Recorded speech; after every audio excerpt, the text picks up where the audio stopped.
Supercross is done and dusted in the rearview mirror. 17 rounds down. We got 11 motocross races to go, and then 3 SMX, of course. But yeah, man, it's always exciting whenever a new season kicks off. And thank you for watching and listening. The Fly Racing Moto 60 Show, 702-586-PULP. Give us a call. We'd love to talk to you about Paula. Any other motocross questions as well? Anything you want to talk about? Go ahead. Give us a call. Thank you to Fly Racing. 25 years of Fly. Been a long time. RJ Hampshire, Supercross champ, wearing Fly Racing. Dean Wilson, we just found out he's coming in. He's going to be wearing Fly Racing. Check out flyracing.com for more information. Get it at your local dealer, motorsport.com. Whether it's the Evo gear, whether it's kinetic mesh, whether it's the Formula helmet, they've got a lot of great products at Fly Racing, and they do really, really good things with high technology. So please check it out. Thanks to the folks at Fly Racing for coming on board. 100% goggles as well. We are giving away a pair of 100% goggles to a lucky listener today on the show. So thanks to the folks at 100%. Pulp 30 is the code to save with that. Maxxis Tires, Get Data, Decal Works, Zool's, Seat Concepts, Plum Creek Funding, Vertex Pistons, all on board with us. And again, Pulp 30 is the code to save at 100%. San Diego-based company's been involved in motocross for a long time. They're also involved in MLB, MotoGP, lots of things going on. Downhill mountain biking, casual wear, glasses, and of course goggles that Jet Lawrence and Star Racing and many others wear. Pulp 30 is the code to save at 100%. So please check that out. And thank you to Maxxis Tires as well.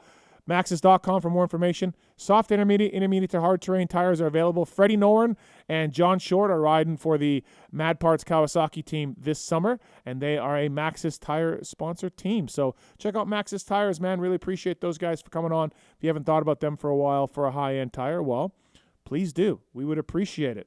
So, yeah, great things coming up. 702-586-7857. We still got lines open. And speaking of Fly Racing, we're giving away a 5-pivot knee guards from Fly Racing. These things are really cool. Yeah, strap on, pivot and float, protect the patella, and more. So thank you to the folks at Fly Racing for doing these knee guards as well. And Daniel Blair, Zach Osborne on the show today, talking Paula, out Motocross Nationals and more. Taking your calls over there, holding things down, working the video, working the phones, because once again, Tits isn't here. What's up, Marks? How are you? I'm glad I could be a beacon of reliability. Thank you for this company. Yeah, thank you for the steady ship that you guid. I'm here. I appreciate it. I'm here for you, and I won't go away. Yeah, thanks very much. Although I think like herpes. Oh boy. Yeah. Well, listen, you do a great job over there. I appreciate it. You know, the other guy, I don't even know his name. I don't talk about him anymore. We forget. We're gonna move on. That's all right.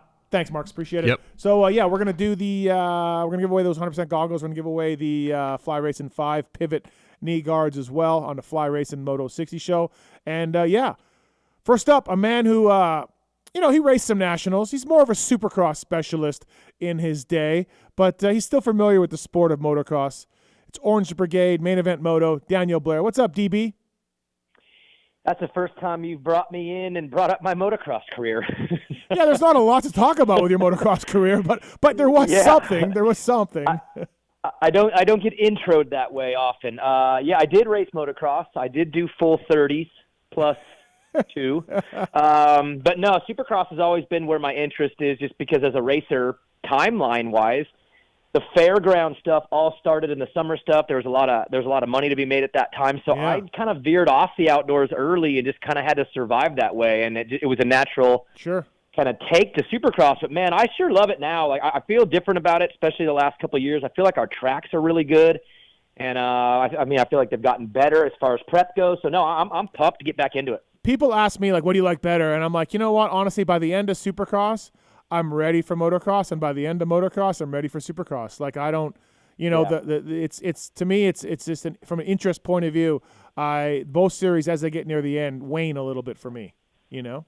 Yeah, I would agree with that. I mean, there's always like things that keep us going in April and May, obviously with the Supercross Championship, especially this year with the 250s. But no, it was time for a reset, and I feel like yes, we only got a week. It's not the biggest reset, but I'm ready to start over and just kind of clear the gate and let things kick off. You know, opening rounds are always fun because you don't know exactly who's prepared how and who's been grinding for 3 months and who's maybe only been grinding for 3 weeks on this stuff. So now I love the opening round. I think Paul has turned into a pretty nice traditional spot for it. The racing seems pretty good every year, so no, I'm good to go. Yeah, I mean, I think I'd rather be at Glen Helen, but Paula's okay. Paula's fine.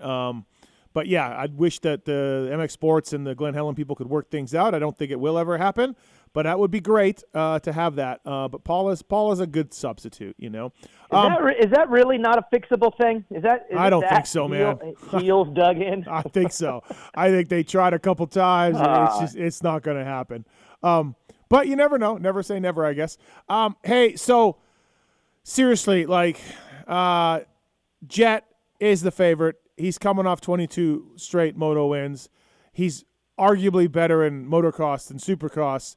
Can anybody touch him? In our Racer X preview, Jet's at one level, Sexton's in another level below him, and then there's another level below that of Ferrandis, Hunter Lawrence, AP, J. Coop. But for you, no Tomac, obviously, to start, no Cooper Webb. Is it another 22-0? Could happen, right? It could, right? It could. Yeah. It totally could. I mean, he's got him covered pretty much across the board, and that's you're looking for a weakness somewhere so you can try to exploit it, and he really doesn't have one. But the only thing that I could think of is that every year is a reset. It brings a new vibe and a new tone to it. And I mean, he's different than he was a year ago. You would think he's going to be better, but you never know what happens in life and what the emotions are like after that Supercross championship. So you hope that maybe he's the same, maybe a little off as his peak, and then someone can sneak one on him. It doesn't feel that way going in, but I guess my hope would be, if you just look at the board, and mine's the same as yours. Chase is my number 2. He's alone. And then there's a big fat group for third. But if that group is pushing so hard into Chase that he really has to level up just to fend them off, that might keep him pushing and motivated towards Jet, even if he starts losing confidence, say 3 or 4 rounds in. So I feel like the whole field should push to the front to where that pressure will be there every moto because everyone's bringing it, and then you just hope that they catch Jet on an off weekend or an off moto. But, yeah, I'm with you. 22-0 is – I mean, it's more than possible, yes. But God, I want someone to not let him win it. Just once, guys. Step it up, somebody, and do it. Well, he's really good at Paula also in regards to this weekend. He's never lost. Yes. He's never lost there. Yes, so. Yeah. But, yeah, I feel like we're going to get more of the same outdoors that we had last year. Chase is going to have his moments. He's going to challenge. I don't think Jet goes undefeated. I think he falls over in the first turn or – just doesn't get a start and can't work through the pack or something. I put his moto wins at 16 to 18 out of 22. That's how much I feel like he's going to be there. But I feel like we're going to get more of the same from Chase. Some moments of brilliance and some not so moments. Well, it depends on where he is, right? Because Supercross, I feel like he believes he has a better shot at it because he's won that championship. He won twice on the 250s, where in motocross, he's been good and he's been fast, but he hasn't won a lot in motocross. So I don't see him going into the summer okay, I'm going to go and get him. But at the same time, he has to have that mentality. Otherwise, that next group will absorb him. Mm-hmm. And really, I think he's going to have to use this summer more for 2025. He's talked about how that transition's been a little bit tougher than he thought. So if he has a really good summer and say it's a lot of number 2, and maybe he's there pressured, maybe he gets one on him, but he has a solid a solid second-place summer, I feel that leads him into SMX and next year's Supercross, where his odds are way better, in a positive place, because obviously Supercross wasn't what he expected. So to me, it's just the ball needs to keep moving forward so that he's better next year. I just don't know if you're going to get the complete package this summer. Yeah, I think I agree with you, but do you think the ball moves forward? Yeah, I do. I do, okay. Again, because he's going to have pressure from behind I know, God, I hate when that term comes out, and it comes out all the time by people. But when he's going to have a whole group that's going to be so on him this summer that I think he's going to have to. Yeah. That's what I think. 702-586-PULP. Got a few lines open. Still talking to Daniel Blair, main event Moto, Orange Brigade. Paula kickoff this weekend. Thank you to the folks at Get and Athena. Of course, Team Honda using the Get products to great success on the 250 side, on the 450 side, whether it's the launch control, whether it's the ECUs, all that products at Get and Athena. If you want a discount, email us using the contact form on pulpmx.com, and we'll send you a link to save with the folks at Get and Athena and the new 2-stroke EFI bikes really come alive with the Get CDI boxes. So please check that out. Thanks to the folks at Get and Athena. All right, so we got Dylan Ferrandis, Privateer Honda guy, Hunter Lawrence, Aaron Plessinger, Justin Cooper, Jason Anderson. Do you like someone out of that group to emerge? Do you see someone coming forward? Yeah, I do think it's probably the closest pack we have, like, in the running order, right? Like, I really could make the case for all of them to be the third guy. I think Justin Cooper and Hunter Lawrence are going to be, I think, pretty surprising. I mean, I think everyone feels they're going to be good, but I think they're going to be really good, like lead motos and be up front. Mm-hmm. But I just have a feeling Dylan is going to be pretty special this summer, and it's because he could have left, man. Honestly, like, when he didn't get the ride, he could have went home, or he could have retired, went to the GP. He could have done something else. But he stayed, and it's because I think he rode a bike that he said, okay, I like this thing. Like, this is going to work for me. I'm willing to take this chance and gamble and stay around for another year because I think I like this machine. And obviously the environment, I think, is pretty good for him right now, too. So I have a feeling, though, that we're maybe sleeping, and he might even be better than a third-place guy and might even be a bigger problem for Chase than we think. Oh, see, I'm the opposite. I look at – I mean, look, he's a past 450 national champion. I get it. He was good last year as well. I think that the team and the bike and being privateers makes it so much harder, and parts and testing and all that kind of stuff, that I kind of think he's going to get dropped a little bit. Not drop like, 10th place or anything, but I think Hunter Lawrence and Justin Cooper start getting a little better than him, maybe Aaron as well. So, yeah, it's interesting that we have different opinions on that.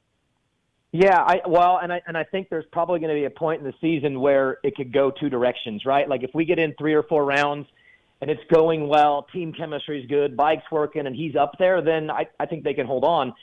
But you're right. Like, if they get a few rounds in and it's not going well, and all of a sudden you start hearing that, the bike this or the team that, then you're right. I think the rails could fall off, and it could be one of those things where, like, they weren't adequate enough for me to compete. But I think they're going in with the idea that they can. That's what I think. Sure. And I think he'll be good at the first couple rounds, and if he carries that, they'll be fine. But you're right. There might be a pivot point at some point in the season where it's going to either go good or spiral off. Yeah, it's just one of those things, man. I know he's happier with the bike. It's a Honda's what he's wanted and everything else. But, man, you look at just being a privateers and all the things that they can't have and can't get, and for the bike, it makes it tougher, Yeah. What do you think he'll have bike-wise? Like, as far as parts go, you think he'll have, like, kind of the Brayton, they give him little things here and there kind of thing? Or is he full privateer? He's got some front brake parts, from what I understand. He's got some brake stuff, but, not a lot, not a lot. So I do. So it's a bare bones. They're going for it. Ziggy knows what he's doing. Factory Connection, handles the chassis and suspension. He certainly knows what he's doing, but it's just tough, man. It's just tough to compete against these factories on a sort of a limited staff, limited budget, Yeah. But that'll be his challenge. I mean, but he took it on. He, like I said, he could have been done, and he decided to choose his path. So it'll be on him, especially early these first few rounds. So Jason Anderson, he's sort of a wild card, right? Crappy Supercross season until the end, and then we saw some podiums and stuff and all that. And I don't know, like, his outdoor stuff's been okay. I think he's won 2 motos in the 450s in his career. I don't know. I feel like Jason could mail it, or he could really be hungry to prove something.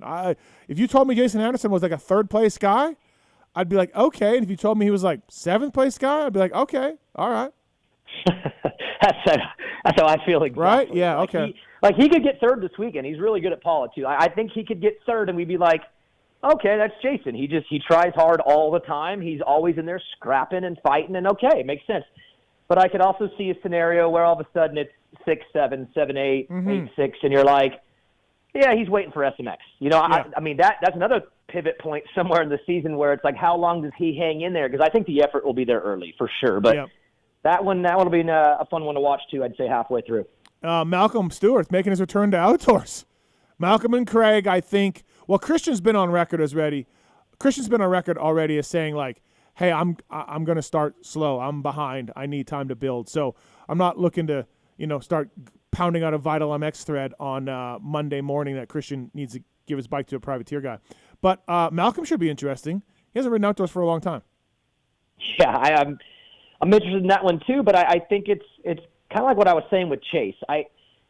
2025 Supercross for Malcolm will be when he has a chance to be at full strength and really show his ceiling, where motocross, I don't think he'll get that. So what do you do this summer? Like, what are the goals? What are the expectations? And for me, I know this sounds probably low, but just go and be in the top 10 if you can. Like, go 8 to 12 and do all 22 motos without setback and build the biggest foundation you've had in years, and then roll that into the fall and into next year's Supercross and make another run at it. Because at peak Malcolm in Supercross, dude, he is freaking fast and phenomenal, and he never got there this year. And I just think he needs this summer to give him a chance for next year. So it's kind of the same story for me. Okay, and then I feel like Barsha's a wild card. Kind of a crappy Supercross season. Then he got his bike working, and he turned it around. He started getting a couple top fives in Supercross, and we know Bam's fit. We know he likes the outdoors. That's half the battle with these guys at the upper echelon. I don't know. Bam could be a wild card. Doesn't it feel a little copy-paste with him and Anderson? Like, yeah. Like, he could get third, and maybe it's not but I feel like a Red Bud or no, something. I feel like Barsha's give a shit meter is higher always. He always tries hard, where Jason, I think, is like, fuck it, you know? So you think, but similar, right? Like, first half of the season, let's see how it goes. They're probably going to be all in, and then we'll see how it goes. Yeah, maybe. Like mid-July, it's going to be like, okay, so where are they? How close are they to the front now, and are they getting ready for SMX? I mean, I know that's crazy, but that exists now for these guys. Like, think about it. You're mid-July, you're 4th or 5th or 6th in outdoor points. You're probably not going 100 every single weekend. You're probably lightening up a little, taking a breath, cooling off a little bit so that you can make a run in September. So, and those guys, you know, they can do a 3-week sprint. So I would watch for a lot of guys this summer midway in the 450 class to see how their effort looks as they close out the series, probably looking for a reset. I do feel like in year 2 of the SMX, Daniel, and I think you're right, like I think first year was like, I don't know, it was almost like these guys didn't believe it was going to happen, even though of course it was. But they almost were like, I don't know. Like, what are you talking about all this money? And then we saw Colt Nichols and Josh Hill and McElrath and these guys, you know, come out as privateers to get into this thing to make some money. I mean, Colt Nichols spent 20 and made 90, you know, something like that. And now I see more effort and talk about the SMX series. And to me, it's like, what did you guys think it wasn't going to happen? But it does seem like more serious SMX talk, right? Yeah, it's funny you say that. I did a race back in the day in Salt Lake City. It was an arena cross. It was like $30,000 pro purse, and I somehow found it, and I was like, no way. And I remember this thing was so one-off that up until like we were leaving after the races were all done, we weren't sure if it was happening. It was that loose all the way. And then the whole thing happened. They cut every check. Every check went through. It was unbelievable, but it was the same feeling where I don't know if this is really going to go down. And it's funny because last year you had guys even in the summer that were like, I don't know, man. Should I care and make an extra 10, 20 grand in a month? Yeah. And now it's like they all are like, oh, no, the check's clear. Like, but like, we're good. Let's go get it. Why wouldn't they think that at first? It was weird, though. And then, you know, obviously we know about them going down the list and trying to find guys to race, and, you know, different people turned it down. And it does feel like it's more – look, Dean Wilson's racing this weekend. He's getting asked. He's trying to get points. He's trying to get in this SMX thing, you know? Hey, your tweet was not nice. What tweet? To Dino. Oh, but his knees? Yeah. Oh, his knees are so bad. He's. I know. It's so bad. You made me laugh out loud, like a real one, like a real LOL. Yeah. But I felt bad for Dino. His knees. Are they aware? Yeah, dude. He's racing this weekend. His last race was at Paula, his last outdoor race, and he's just like, I'm done. I can't even. His knees look like they look like hamburger. Yeah, but he's got some off-season stuff, some Moto off-season stuff. I think he's got to do. So he's probably doing this just to kind of acclimate back. Yeah. So he does. I think he's going to Australia. Yeah, something like that. Daniel Blair here on the Fly Racing Moto 60 show. Thank you to Fly, official gear of Daniel Blair, who is now back in the saddle and training, or just riding. No, just riding. Keep it loose, having fun, and trying to just get ahead of a midlife crisis. Can I get an update on the loading ramp situation that I've heard about? Yeah, no, it's the story is it's pretty out there now. Like, I borrowed it. He made a scene, and I just decided to keep it. Yeah. And that's where it's at, and it's in the back of my truck today. It's where it will be until I sell this truck, and it will go into whatever vehicle I get next. Yeah. I admire the honesty on that. That's great. Yeah, no, I stole it. It's mine. Decal Works. PulpMX24 is the code to say with Decal Works. Chase Sexton on the number 4 How about that? The number 4. We're going to see that. It's kind of weird. Still not used to it. It is weird. Hey, do you when you see it? I mean, where are you right now when you see a 4 on a KTM? Yeah, bag do you it. think Ricky? No, okay, I bag it. I'm bagging. Because Ricky is 4 to me, but when I see that KTM, it's Blake immediately. That's the first thing that hits my brain. For me too. Decal Works doing the graphics for Chase Sexton's number 4, KTM, and Aaron Plessinger's number 7 as well. PulpMX24 is the code to save at Decal Works. Check them out, decalmx.com. All right, we got a phone call for you from Steven. What's up, Steven? How are you? What's your question for Daniel Blair? Hey, Steve. I don't know if you quite remember. I'm the guy from a few weeks back. Daniel, you might remember too. I was calling you, and I was talking about I had a JT rant, and then I was talking about a little bit about Tomac, and then I ended with saying, "Hey, man, don't ever quit, don't ever die." Oh yeah, don't die. Yeah, yeah, I'm that guy. I'm the don't die guy. Okay, what's up, man? I'm still alive. Good to hear. Daniel, appreciate your kind words after that. You said it had a weird ending to the call, and I agree. It was kind of weird, but hey, I had a question about Deegan obviously is like the he's the most seen guy in the 250 class as far as like social media goes, and obviously he's got the talent to back it up, and I think that's super cool about him being so popular, but he's got the talent. And granted, he didn't get the 250 championship this year, but no surprise if he gets one next year, maybe defends in 26 and 27. He's going to the 450 class. By that time, Jet is 3-4 years into the 450 career. Does Deegan stand a chance really about like being the dominant guy, being a Tomac, being a Cooper Webb against Jet, or is he just going to be kind of like Chase was in outdoors this last year, where he's just the runner-up? I can't believe we're taking a question about Deegan's 450 career already. Yeah, but what do you think? What do you think, Daniel? Yeah, I got an answer for it. The ultimate goal and dream scenario of the sport would be for Jet and for the Deegs to be good on 450s at the same time. That would obviously be magical because of just the natural rivalry that would exist. But to make this answer 30 seconds, then we can move on. I think their timelines are going to have a hard time matching up that way because of what you said. By the time Deegan gets there, Jet's going to be in his like 3rd or 4th year prime. It'll take a year for him to kind of catch on. We're looking at 28, 29, 30 before that would even be a possibility, and that's so damn far away. So yeah, but in 4 years, Jet's only going to be 24. Yeah, I mean that doesn't mean the window doesn't exist. It just doesn't. It wouldn't start until then. That's all. I think we're just 3-4 years away before he would even begin. We got possible injuries or bike changes or who knows? It's tough to do. Deegan's got to win this outdoor title.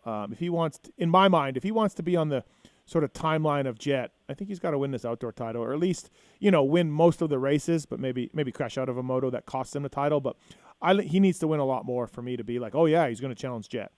It's easier to look at Jet right now and be like, well, that's the bar, and the bar is goddamn high. So but that's the bar that they're chasing, that they think they can be at. So you're right. They have to meet, and you're right. He probably has to win this summer and next winter and next summer to get kind of on that Jet timeline anyway.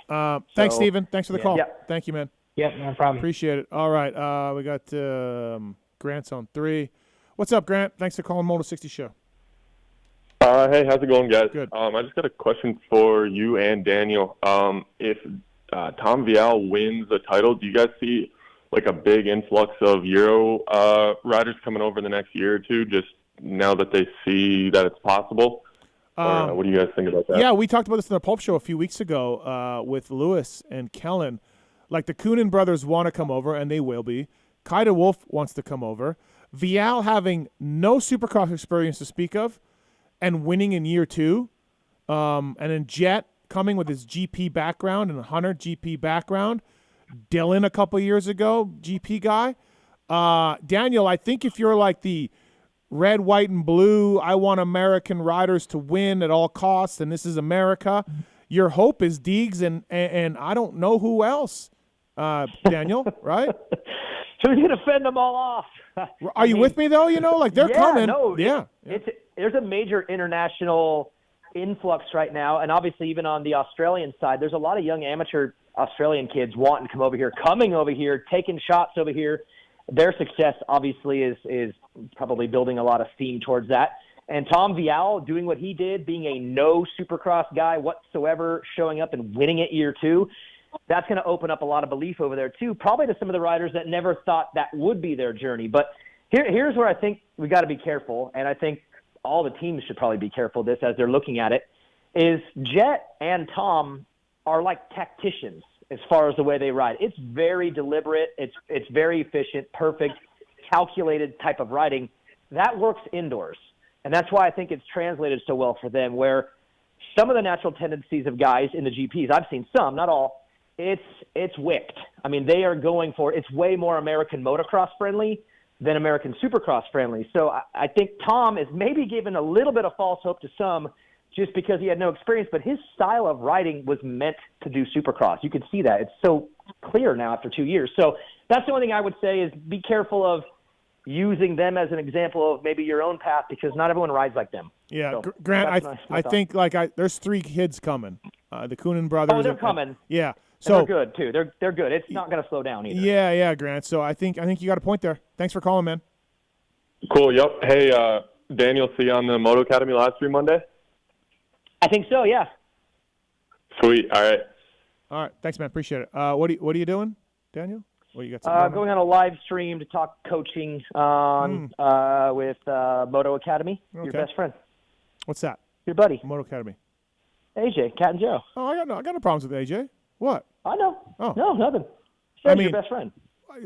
These riding coaches, I got a little rant about them, and AJ's included in that, but it's not him specifically. It's all of them. No, I know. It just he got brought up once in our discussion about coaching, so yeah, and it went crazy. But no, I'm going to go on there and just talk coaching methods and fun stuff. Right. That's my day to day, bro. All these coaches, I'll just mini rant. All these coaches, they just point to the guy that winning and be like, "That's what I've been teaching. It's exactly how I've been teaching.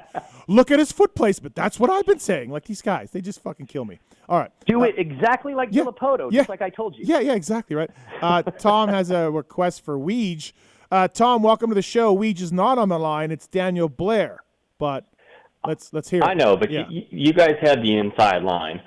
All I ask is please don't call the tracks SMX circuits all summer long. Was he doing that last year? Ricky was doing it in Supercross. Was he? And it was driving me crazy. Yeah, they really want. So there's Supercross and there's motocross, right? But there's not like basketball and then orange ball. Like it's just basketball. Like they want, the powers that be want there to be one name so that a casual fan isn't like, wait, what's Supercross? I know what motocross is, but what's Supercross? Like they want it to be SMX. They're fighting it hard. I don't know, Tom, if it's going to happen, but that's an edict from above, you know? I'm with you. Yeah. I don't like the SMX name. I think is gimmicky, but it's just, I get it. That was my request. Yeah. Okay. Daniel, do you want to pass that on to Weege in our group text, or? I'll let him know that the fans have drawn a line. Yep. In the terminology of what we call this thing. Right. I'll let him know. Tom, do you want a pair of 100% goggles or a Fly Racing 5 pivot knee guard? I would love a pair of goggles, but I've already won 2 off you guys in recent years. Oh, shit. Well, nice. Thanks for being good about that. All right. Thank you, man. Appreciate it, though. Thanks, guys. No problem. Last question for Daniel Blair from Jared. What's up, Jared? I have a question and then a comment, actually maybe a plug. The question is there any fill-in riders for PC? I have not heard. Daniel, you saw the news of Hammaker and Cameron being out. What the hell? Yeah. And Faulkner, too? Yeah, Faulkner's not starting for a while. Yeah. Wow. Yeah, I haven't heard, Jared, any fill-ins. Daniel, you? No, I have not. I mean, I heard all that news today, so no, nothing. All right. What else you got, Jared? And the plug is there's a guy from Ohio named Bud Mamoni. I'm getting a little choked up because he's a good friend of mine. I love the guy. And he invented the Cobra motorcycle. Okay. He's nominated for the AMA Hall of Fame. Nice. And I'd love to see the guy get in. If you're an AMA Life member, please vote for him. It's the only American-made motocross bike to win an AMA motocross title. So it seems like a shoo-in, if you ask me. Yeah, no, that's a cool story, the Cobra stuff, and they really changed the game, didn't they? Yeah. Oh, yeah. I mean, the guy started in his garage in Ohio, and the Cobra dominates from 1994 to 2024 right now. Yeah. And, I just want to see him get in, man. That's all right. Sounds good, Jarrett. We pass it on. Everybody, Thanks. if you're a lifetime member, vote. All right. Thanks, buddy. All right, Daniel, before we let you go, give me your winners, Paula, this weekend. Let's go Jet with the 1-1. Okay. Let's go RJ Hampshire with a 1-2. Okay, yeah, he did win the first moto last year there. Yeah. Yeah. So I think he does that again. I think he wins the first one, and then I think Moto 2 he hangs on and gets the overall, and Deegan or Vial, one of them goes 4-1. Okay. That's my guess. Wow, sounds good. Very specific. Thanks for the time on the show, buddy. Appreciate it. Thank you. All right, have fun. All right, Later. see ya. That's Daniel Blair, everybody. Main Event Moto, Orange Brigade. Seat concepts are proudly developed and handmade in the USA by true motorcycle enthusiasts. Pulpamex 24 at seatconcepts.com. Each seat incorporates a proprietary foam formulation that is designed to provide unmatched support and impact dampening to the rider. And they have covers, they have complete seats, height and width profiles that can change on that. So if you're talking about seats, you're talking about Seat Concepts, Pulpamex 24, the code to save. Zulz as well, Pulp 24 at Zulz Bag Co. ZULZ bagco.com. The Triumph guys use these, Ford Performance uses these, Travis Pastrana, many more use Zulz bags, ZULZ. They've got you covered with backpacks, travel roller bags, gear bags, and more. And whether you're traveling for work, pleasure, or simply hauling kids around, Zulz has got a bag for you. Thanks to the folks at Zulz for coming on, and Seat Concepts as well. Decal Works, Get, Maxis, Plum Creek Funding, Vertex, 100%. Of course, Fly Racing. Speaking of Fly Racing, this gentleman won a few championships and a few races for Fly Racing over the years. It's our regular caller, Zach Osborne. What's up, Zacho? How we doing? Are you like me, where at the end of Supercross, you're looking forward to motocross? At the end of motocross, you're looking forward to Supercross? Or are you just all in on one or the other? No, I probably enjoy watching Supercross more, but I love the great outdoors. I mean, it's a lot of motos, a lot of time on the couch, but I look forward to it. Yeah, hey, and you've done it. You've been a national champion. It's a lot of suffering for these guys. You really, I don't know if our average fan can appreciate the work you guys put in during the week, how hard you push yourselves on Saturdays, how much it takes out of you. It is the true definition of suffering, isn't it? Yeah, it is. I don't think that, unless you've truly experienced it, that there's any way you can understand it. I mean, it's a brutal grind all summer, and there needs to be more respect put on the workload and efforts of the guys, in my opinion. Yeah, I mean, at the end of the day, you're exhausted, right? Like you're spent on a hot day. I mean, I used to nap probably 6 days a week, 5 days a week, just because you're just that drained from the heat, from obviously the physical output, the stress, the mental stress that you go through with riding and G-load and all that stuff. It's unmatched in my opinion. So 22-0 for Jet Lawrence. This is on the table again, isn't it? This is really on the table. I believe it is. Last year his biggest challenger was Chase, and I think Chase was probably, I'm not going to say, I will say in a better spot, but not in a negative way to where he is towards where he is now. Yep. But I think he's just still, searching, finding, looking for answers and settings and all that stuff. So the gap just got bigger, in my opinion. I kind of think it's Jet, a gap, Chase, a gap, then Dylan, Anderson, J. Coop, Hunter. That group, AP, are you with me? Yeah, I would agree. Okay, I would be right on track with that. I think Chase will get better. I think that back to back 22-0. There's a lot of things that have to go right to do it once, but back to back is pretty unthinkable. Yep. But I mean, dude, he's genuinely that good. Like you have to think about it. You absolutely do. From your experience, from what you know now and talking to people around, is the KTM, obviously Chase's first year there, is it any better outdoors for him or outdoor bike in general? Anything like that, do you think? I don't know. They've changed so many things since I rode the bike. I don't really have anybody. No, but I don't even mean from when you rode, just from what you know or hear or anything, Yeah, I don't really have anybody that I talk to on a regular basis there. Probably the most would be RJ. Okay. But we don't ever really talk about bike stuff. We have kids in homeschool groups and that kind of stuff that we talk about. But, I mean, that's, I don't know. I think, in my opinion, I think the bike's a little bit better outdoors. I think the speed, the chain torque, and all that stuff that pulls it down a little bit more. I don't think it's quite as temperamental. Mm-hmm. So I think he'll land softer. Have an easier time with it outdoors. But we'll see. Yeah, 702-586-7857. We got national champion, Supercross champion Zach Osborne on the line. How hard was it, Zacho, when you raced to, this is kind of where I was at with RJ a little bit in our season preview. I respect the hell out of him. He's a grinder. He's a digger. I love all that about him. But he just accomplished a lifelong goal, winning this 250 Supercross championship. And, absolutely. And he's set. No matter how he does outdoors, he's got the number one plate. He's settled. And it's really hard to get yourself back up for outdoors for the grind. Adam Cianciarulo mentioned if he hadn't lost that Supercross title, he wouldn't have won the outdoor title that summer because he was so motivated. That's where I put Kitchen at right now. I put RJ being like, hey, man, everything he does from here on out is gravy for 2024. Now, you did it. You did both.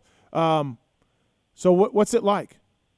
So for me, the Supercross championship was such a huge weight off my shoulders. Winning a race, winning 4 races in that year, winning a title in the fashion that I did was such a massive stress ball. That when we went outdoors, it was easy. I had no stress. I was so sure, better off financially than I had ever been in my entire life. I set myself up for the next 3 or 4 years, and I knew that. It was easy to go to work on Monday. Sometimes when things aren't going great and you're down or out or getting fifth place, Mondays are hard. But dude, Mondays for me after my 2017 title were hey, what time are we getting there? Can we open the gate a little sooner? Yeah. What's the deal? So I actually put RJ as my favorite. Going outdoors, I think he, like you said, he's lived out a lifelong dream. And in my case, I was, a little bit younger than RJ, not much, when that happened to me. And just having gotten that accolade and that title was such a huge lift for me that, I was 2017 outdoors was really, really a fun time because it was easy. I could go there and I felt like I could get third place at will, it was simple. So you almost rode better because there's no pressure, there's no worry. You're just this is great. Yeah, exactly. I was better for it. Okay. So to hear you say that about Adam was quite surprising to me. Yeah, Adam was because it drove him, right? He said it drove him to not be a failure. Yeah. Yeah. I mean, fair enough.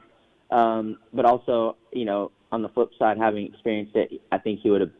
He's probably shorting himself there a little bit because I think he would have killed it outdoors still, or maybe even more so. So when you talk about that feeling for RJ, the feeling you had, the feeling for RJ, do you transfer that to Vial too? I don't know why, but a little bit less, I guess you would say. Yeah. I still think Vial has a little bit to prove outdoors here. I know he's a 2-time world champion, and a lot of people sleep on that way too much. I do not. But I think that he's going to have to, do some winning here right off the bat to convince me of his outdoor prowess here in the States. But, I think he's definitely one of the three or four contenders, in my opinion. Yeah, to me, I put Deegan and Vial on the same level. 1A and 1B, and then I put RJ just under that, Levi just under that, maybe Joey in that. Yeah, to me, anyways. Okay, I mean, I'm the opposite. I'm definitely RJ 1A. I think that Vial is better long run like championship guy for me than Deegan. Mm-hmm. So he'd probably be 2A, Deegan Okay. 2B, and I really think that Joey's going to light things up here pretty quick. Maybe he gets 2 top 5s this weekend, but past that, I think it's going to be on. He's really good at Colorado. I think he's super motivated. Once he gets his feet wet, knocks some rust off, and gets an actual real race setup, race feel, I think he's going to be a solid dude. Yeah, he did the World Supercross races, but it's not like those were super intense and super prep. But he hasn't raced for a long time, so that is going to hurt him this weekend, huh? You agree with me? Yeah. I think it hurts him a little bit, but also maybe not. The dude is one of the best starters of our generation. Maybe not. He's not like Michael Essie level or Prado level, but yeah. If you look back, his starts have always been really good. And I think if he can start at the front, get stuck in at the front, and like I said, if he can start with 2 top 5s this weekend, that's a huge, huge victory, in my opinion, just with the lack of race time, not only for himself, but for the team on an outdoor track, et cetera, et cetera, et cetera. There's a lot of factors there. So to me, I think if he can get it off on the right foot, 2 consistent finishes, he'll be solid. So the biggest thing I'm worried about Joey for, and we've seen this more than a few times, 450 guys dropping back down. It doesn't work really that well. They lose the aggression. They lose the mindset of like just pinning it and not worrying about the consequences. They're usually older. They're a little more experienced. They think a little bit much. I mean, we've seen this more than a few times from 450 guys dropping down. Joey is, he's a practical kind of guy. He's got a head on his shoulders. I worry about the mentality needed to just pin the fucking bike and, consequences be damned. It's been an adjustment for other guys. Yeah, I understand that, but I think Joey has a lot to prove. I think he has a small mountain of chip on his shoulder. Okay. If I'm honest. Yeah. And I think he's here to win. I don't, without like blowing our cover, I think he's in a really good spot. Yeah, listen, hey, cool story if he can pull it off. And Hangtown and Lakewood, rounds 2 and 3, are really good for him, as you mentioned. He could come out swinging first 6 motos, right? Yeah, absolutely. And, I think he would admit that one of his weaknesses in the past has been sand riding, and we've had no shortage of that. It's something we really went at hard with him, and I think he's made a huge improvement. He's in a good place with his bike. Like I said, I think that there'll be some changes down the pipe once they get a race or 2 under their belt and have some sort of more base settings and, things that they would like to change or see or whatever. But, man, I think he's in a good spot to challenge for it. The bike's impressive, either in GPs or here. It's impressive. It's a brand new fucking bike. I don't think people understand. This isn't something where they put plastic on a KTM. This is a brand new bike. And I don't remember the last time that a whole ass brand launched like this. You know what I mean? Yeah, no, for sure. All right, we got some phone calls for you, Zacho. Adam's on 1. What's up, Adam? What's your question? Steve, are we bringing back word of the day this year? I don't know. We tried before. He didn't want to do it. That was great. Wasn't it a fun time? It was a fun time. Yeah, and now you've got JT. JT could do it too. Yeah. All right, I'll ask again. I'll put a text out again. But he wasn't really into it last year. Maybe because he was scared about what we were going to say. I don't know. All right, we'll see. All right, next up is Greg's on 3. What's up, Greg? What's your question for Zach Osborne? Hey, guys. How you doing? Good. I was calling to talk about the 22 sweep. I don't think anybody's talking about, which is just the Lawrence family sweep. I don't know if Jet will do it, but I think Hunter might get some. What do you think, Zacho? If Jet doesn't go 22-0, which, Zacho, you think is a very real possibility, who does win motos? Man, it's tough. I mean, Chase is definitely the first in line, in my opinion. And like you said a minute ago, like Hunter, Dylan, AP, J Coop, that's the next zone. But, I just don't see anyone beating him. I mean, it's possible. Maybe he goes out there and gets dusted or falls in the Well, first turn I think whatever. I think what happens, Zacho, is he just falls in a second turn or something, and then he can't. I mean, maybe, but dude, like there's times where he's had speed to cover that. Yeah, that's true too. Yeah. Okay, let's say this for Greg's sake here, Zacho. Does Hunter win a moto? I think Jet goes 22-0 before Hunter wins the moto. Personally. All right. Oh my God. Zacho is on board. Greg, do you want a pair of 100% goggles or a 5 pivot knee guard? And that's just like the Hunter. Like I've been pretty high on Hunter. Like I feel like I've been really fair with him. But man, dude's good. What'd you say, Greg? I literally just left WVU hospital for my knee. I would love a pair of knee guards, man. That'd be awesome. Oh, okay. All right. Stay on hold. All right. We'll get you those from Fly Racing. All right. Hey, thanks, guys. Thank you. Appreciate it. Zacho, just all in on the 22-0. Richard, what's up, man? What's your question? Yeah, you guys have covered it. It seems like pressure has been a theme for half the show. And yeah, I'd agree Deegan for sure has the most pressure on the 250 side. Next to Shimoda, I think he's on a platform-winning bike. He had a half a year to get things figured out, and I think if he gets a good start to the first, at least at Pala, he's going to be in the mix till the end of the year. Just curious what you guys think. Yeah, that's been his thing. Slow starts, right? That's done him in. But I mean, I think he's got the most wins in the 250 class right now, Zacho. I believe either moto wins or overalls or something. Joe is leading the pack in wins. I mean, the dude is good. I'm not going to lie. I had high hopes for him in Supercross, team switch, all the things. And it just didn't pan out, like, until the end. But once he got going, like, he was ripping it off, you know what I mean? So if he can find some comfort right off the bat, just get like third or fifth or sixth, not like 12th to start with. I think he's a title contender.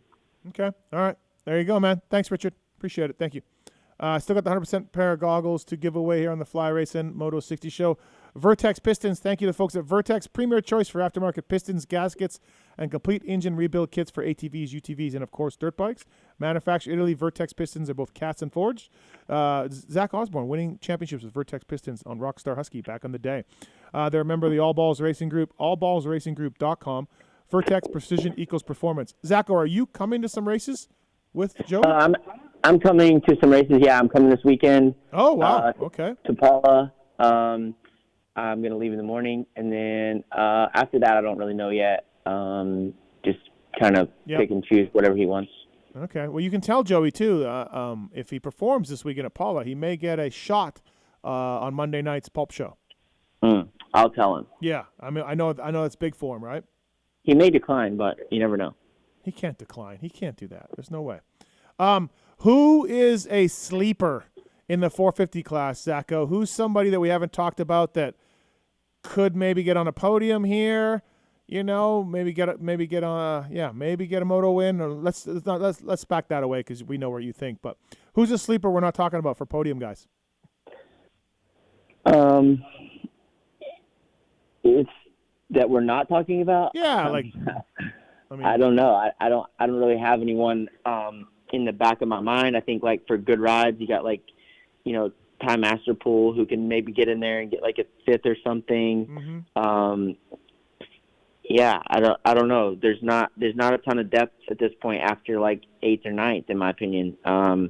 There's just really not that many guys left. Barsha and Anderson, they're the wild cards. Daniel, Blair, and I figured out they're the wild cards. Yeah, for a podium for sure. Yeah. Jason Anderson more so than Barsha, I would say. Okay, yeah, I do think that Barsha's happy with his bike. So yeah, I think he's getting there with it. Right. Anderson, I feel like will put in a good effort, and if he gets a start and ride really hard, but if not, I think his give a shit meter is going to be low. Do you agree? Yeah, it's been a tough year for him, I think. I don't know the ins and outs of it, but from the outside, it just, hasn't quite been what I feel like he would have expected. So, yeah, I think – but, like, these California rounds, man, he's sneaky good. Like, he could pretty easily show up at Paula on Saturday and be on the podium, Yeah. Okay, going to 250 class. We haven't talked about Kitchen. What do you think? Can he win the national championship? Like, where's he at on your list of guys? You mentioned RJ being your favorite, and then Vial, then Deegan. Where's RJ? I'm sorry, where's Levi? Sorry. I wouldn't say RJ is my favorite. I think that he's probably my contender the most, but I think the 2, 3, 4, 5 guys are Vial, Deegan, Joey, and Levi. Like, I think that those 5 guys are the battle. And Joe. You got to put Joe in there. I mean, just which Joe shows up? I mean, at some point, the Joe will show up at some point. At some point, yeah, but like as far as title contender, you better show up on this Saturday, like tomorrow, day after tomorrow. Okay. Yeah, fair enough. I feel like Kitchen in the past, he's been start dependent on Yamaha. I don't know if that'll change or not, but it seems like. I think his starts are way better, though. Like, I think he's way, way better starter on the PC bike than he was on the Star bike. Oh, you do? Okay. Personally, I think. Well, they're more consistent. Back that, he ripped. It feels better. Yeah, he ripped some starts on the Yamaha, but it was more consistent on the Kawasaki, I think, for sure. So yeah. Also, poor Mitch Payton, Cameron McAdoo, Austin Faulkner, Seth Amaker, all out for this weekend. Yeah, not ideal. Voland as well. Like, 4 bike sitting is not great. I'm sure they're going to have someone fill in. 702-586-7857. We're still giving away a pair of 100% goggles as well. Fly Racing, flyracing.com. Please check them out on the website or at motorsport.com. Your local dealer, Fly Racing. Decal Works, Get, Maxxis, Zools, Seat Concepts, 100%, Vertex, and Plum Creek Funding. If you got a vacation home like Zach Osborne, if you want to, I'm sure you do. If you're looking to purchase a home, Plum Creek Funding has programs to suit your needs. They work with a lot of people in the industry. If you already own a home, you're looking to pull cash out, like Osborne, contact a professional with over 25 years of experience. Zach Morris today, ZACH at plumcreekfunding.com. Please check it out, Zach, ZACH at plumcreekfunding.com. Anything to do with mortgages and refis and that stuff, he can help you with. Zach Osborne here on the show. We got a few minutes to go before we wrap it up. All right, let's get back to Joey, though. I'm interested in this. Going to be good to start. First race, like you said, 5.5s or whatever, is fine. Good at Hangtown, good at Lakewood. We know all that. Realistically, Zacho, I know you train him, I know you work with him, but realistically, you think he can win this national championship? I think he has just as much of a shot as anyone else. Yes. Yeah, he's on the same percent pie as any of the other guys. Yeah. Yep. How does he stay injury free though? How does he? Well, like if you look historically, he hasn't been injured much. I'm not like trying to say anything, but injuries have never really been a huge woe for Joey. It seemed like lately they have been though. Like Supercross, he hasn't finished the last 2 Supercross seasons. Well, that was because he didn't have funding. Well, no, he did mostly, but I mean, he hurt his knee, right, or his wrist, or something. His knee the 1 year, and then the Rick Ware year, whatever, 22 or yeah. 23. He hurt his wrist, but right. I think he could have finished if he needed to. Okay, all right. So it's more of a team thing or whatever. Yeah. All right, we got a question about Justin Cooper from Jacob. What's up, Jacob? Hey, man. How you guys doing today? Good. Thanks for calling. Just wanted to comment. I think really Jay Coop's being slept on a whole lot with the consistency, the top end speed. I mean, he's really the last guy that run with Jet. You're right, Jacob. Do you agree? You're right. Pole position, right? Lead laps, but Justin Cooper has only got like 5 outdoor wins. It's actually pretty amazing how few races he's won. Now, podiums, he's got 8,000 podiums. So I think that's going to Jacob, I think that's going to carry over to 450 motocross, where he's a sleeper for podiums, but I don't think he beats Jet. But Zach, where are you at on this? I don't think he beats Jet, but I think he is a podium guy, honestly. Definitely a top 5 guy. The guy's single lap speed in qualifying is incredible. I don't remember exactly the percentage or when it was, but at some point I heard on either the broadcast or some show that his 250 qualifying percentage for pole was like over 50%. It's just under 50. I believe it's 47% or something. I mean, that's insane. Like that, right.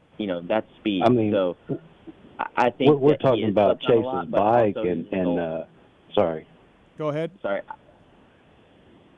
we're talking about Chase and his bike, and you know, one hiccup outdoors could lay Jet down, and then you got the new improved Dungy here. What's the difference? These boys to death all summer. Jacob, not to play devil's advocate here, but what's the difference between Hunter Lawrence and Jay Coop? Like, they're kind of equal to me, right? Do you think Justin Cooper's better than Hunter?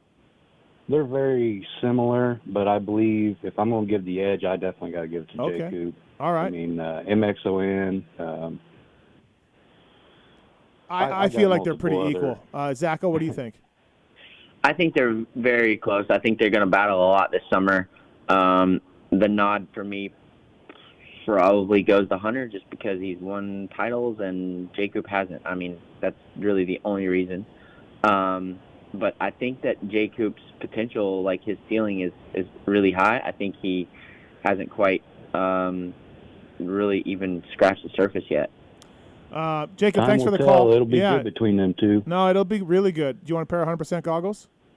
Heck yeah. All right, stay on hold. All right, we'll get those to you. Appreciate it. Thanks for calling. Appreciate it. Big J-Coop fan. There, Jacob was. All right, Zacho, it's time. Fly Racing Moto 60 show. Give me your winners for Paula. Both classes, please. And I need moto scores. Paula, I'm going to go Jet 1-1. And then, I mean, I got to go with my guy, Joe Dog. I think he's going to be solid 3-3 for the overall. So is this going to be every week, Joe Dog, for the win? Is this how it's going to go? We'll see. I mean, if he shits on me, then no, but we'll give it a go. You think he's going to go 3 at least through Colorado, right? 3-3 for the win. Yeah. Have you ever won with a 3-3? As long as he doesn't go 2-3 for 4th, everything will be okay. Yeah, okay. Fair enough. All right, Zacho. Thank you for your time. Appreciate it. We'll see you this weekend, man. I haven't seen you for a while, so hopefully I run into you at Paula. It's such a beautiful facility. So. Yeah, I'll be there. You sound excited. Yeah. All right, buddy. Talk to you. Later. All right, see you. That's Zach Osborne here on the Fly Racing Moto 60 show. You heard him. 3-3 for Joey for the overall win. Yeah, that's. I think that we're going to see a lot of Joey Savacci win predictions from Zacho here on the Fly Racing Moto 60 show. Marks, what do you got for the win? Paula, opener round. I'm going to go Shimoda. Okay. And Jet. Oh. Yeah, shocker. I know. Big reach there. Yeah, I'm going to go Jet and Deegs. Okay. Yeah, also not a shocker at all. All right, that's a wrap here on the Fly Racing Moto 60 show. Decal Works, Get, Maxis, Zools, Seed Concepts, 100%, Plum Creek Funding, Vertex, all on board with us. We'll be here each and every week. Well, at least I will be, and Marks will be. I don't know about anybody else, but we will be here each Thursday. Well, I think there's one coming up that we're going to skip a week. We'll see. Fly Racing Moto 60 show. Thank you to Daniel Blair. Thank you to Zach Osborne. See you next week.